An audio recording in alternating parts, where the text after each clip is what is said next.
Dobrý den, přátelé, moje jméno je Aleš Durník a jsem realitní makléř společnosti Remax Plus v Uherském Hradišti. Už jste přemýšleli, že si pořídíte novou nemovitost a přemýšlíte, zda koupit dům či byt?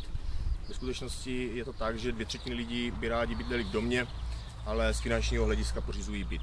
Nacházíme se v Nerakonicích, kde bych vám rád představil variantu, kdy můžete koupit dům za cenu bytu. Jedná se o nízkoenergetickou novostavbu rodinného domu, který je navržený tak, aby kupující i s veškerým vybavením se vešli do 2 milionů korun. Celý dům leží na pozemku o velikosti 554 m². Jak vidíte za mnou, dům má k dispozici i zastřešenou terasu o výměře 20 m², která je orientovaná na jihovýchod.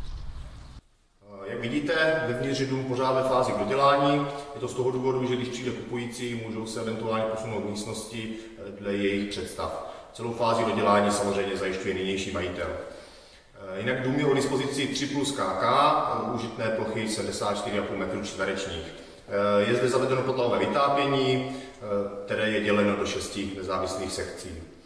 Pokud máte zájem o tuto nemovitost, chcete vidět technické detaily, chcete se podívat zblízka, jsem vám k dispozici na telefonním čísle, který je pod videem. Další fotografie a informace se dozvíte na odkaze, který je taktéž pod videem. Budu se těšit na společnou prohlídku.